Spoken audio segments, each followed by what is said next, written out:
One of the biggest trade-offs to using something as powerful as the internet is that you quickly learn not to trust anyone, both those who may be trying to hurt you, as well as those trying to protect you. Anonymity can just do so much, and will be taken advantage of. Naturally, this led to the advent of the chain letter, which especially got popular through circulating online chat rooms in the late 1990s. Mostly spurious and over the top, but one in particular stands out. If you get a message from a user named Slave Master, do not reply and call the police. Spread the word. The user was allegedly killing his victims by luring them through the internet, and word started getting around in late 1999, early 2000. But this chain letter demands a lot more of your attention than usual. Is this some kind of sick joke? No one was exactly sure what to think. Many just dismissed the message and deleted it. More of the same internet shenanigans. But then something interesting would happen in June of 2000. Little did they know, this was all real. John Edward Robinson was arrested at his residence in Lucene, Kansas, after police obtained a search warrant and found the remains of missing people buried at his ranch. It would be quickly confirmed that he was indeed the user Slave Master that was on everybody's mind. He was convicted with an execution sentence. While the strange case of Slave Master's identity received some closure, many of Robinson's victims haven't. It is confidently believed that many missing people are still out there, the exact number uncertain, but their whereabouts are unknown, where they remain as one of the earliest internet cold cases. Online users would be equally as puzzled by a series of messages several years earlier in 1994, events coinciding with the release of The Division Bell, an album by Pink Floyd. The band had been on a 7-year hiatus prior, and fans were excited. Discussion of the album was commonplace on music Usenet newsgroups, but then things started to take a turn. The Division Bell's strange artwork and musical composition led to speculation of peculiar and possibly subliminal messages hidden on the album. Was the Division Bell what it said it was? Or was it something much deeper? Users got confirmation when a message was sent out by a user only under the name Publius Enigma.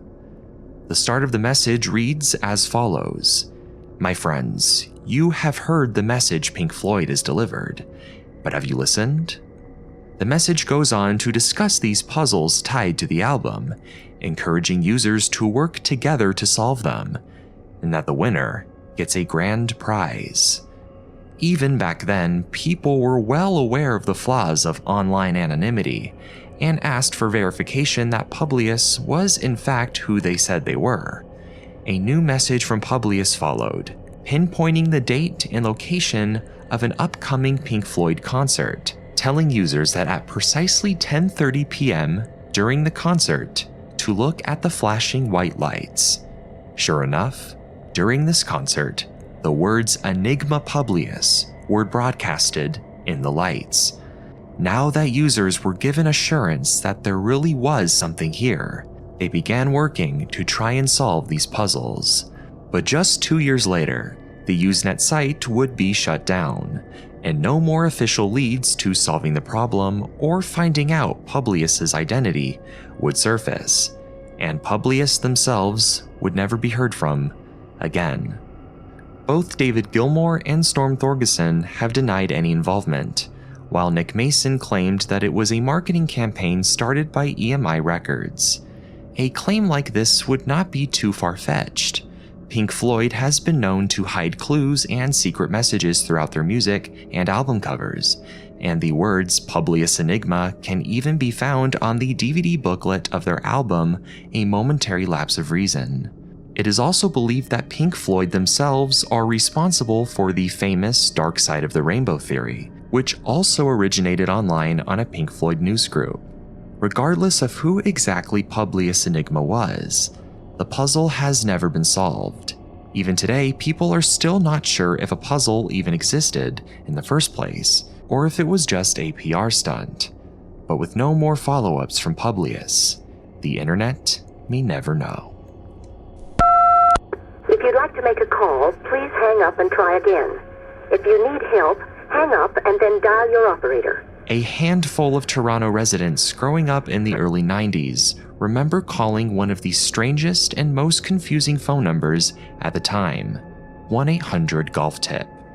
It started gaining recognition through billboards posted around town, and naturally would spread even more from bewildered callers, whether it be through newspapers, chat lines, or word of mouth. People describe their experiences of calling 1-800-GOLF-TIP as hearing the voice of a man counting from 1 to 10, and then restarting the count once more, on seemingly a continuous loop. Users who stayed on long enough reported hearing a scream or a loud siren after.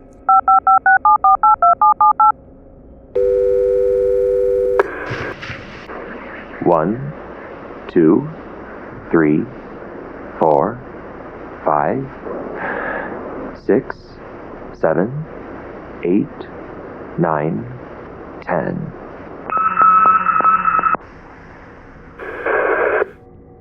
What's even more interesting is that due to people's accounts of calling this number conflicting, no one is exactly sure if this was a pre-recorded message or actually someone on the other end.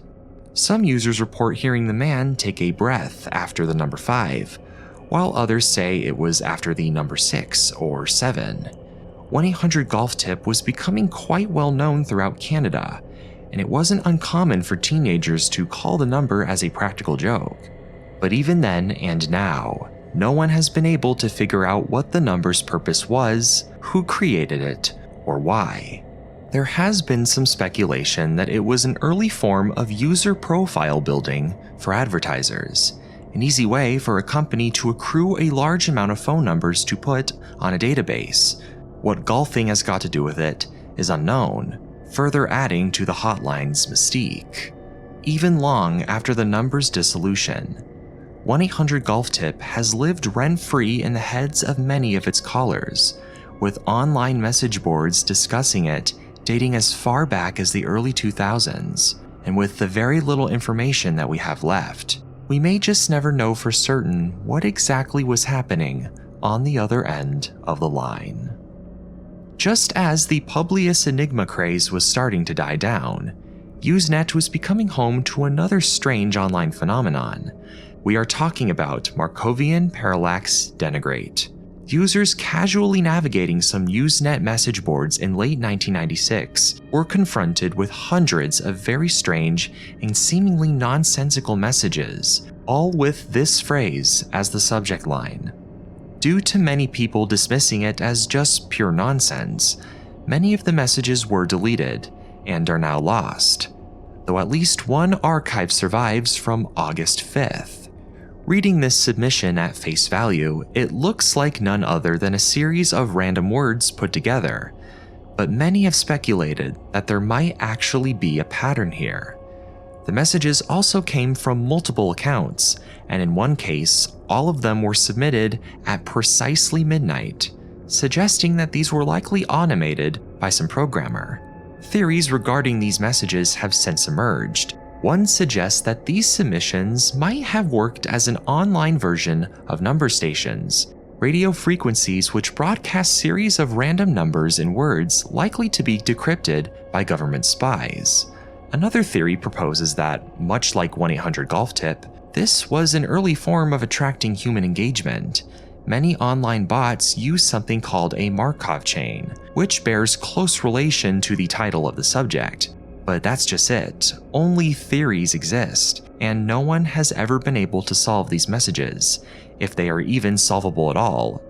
The person responsible has never been identified and has still not come forward, and subsequently, no more leads on the puzzle have been made ever since. If you were one of many who grew up during the emergence of creepypasta, you are certainly familiar with what has become one of the most popular horror stories from that website, Jeff the Killer.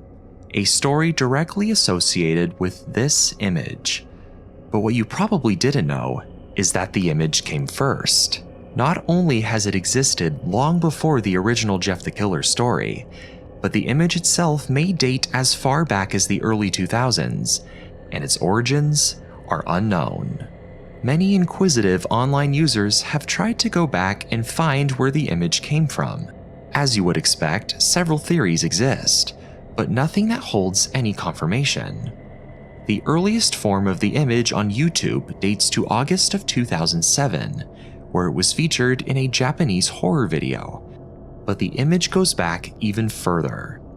The most supported theory claims that the image came from a girl who was allegedly spamming pictures of herself on a message board. As a form of retaliation, other users took her image and photoshopped it to mock her. This is believed to be the very first edit of the original image, which is confirmed to be dated to September of 2005, where the eyes have been replaced with ones from a Mr. Potato Head doll. More edits of the image came shortly after, becoming the one that we recognize today. Again, this is a theory, we don't know. But in 2008, a Newgrounds user known as Killer Jeff became associated with the image, claiming that it was a photo of himself. Shortly after, the Jeff the Killer story is written by a user named Cesar and uploaded as a narrated video on YouTube. The video has since been removed. The image's early origins are so obscured and insufficiently archived, the original unphotoshopped image, as we know it, no longer exists. There is now an online community of internet sleuths who are dedicated to digging up the internet's strange, dark past to find this image. Although some interesting leads have popped up, nothing has ever resurfaced, and for all we know, the original image may or may not still be out there, currently undiscovered, just waiting for someone to find it.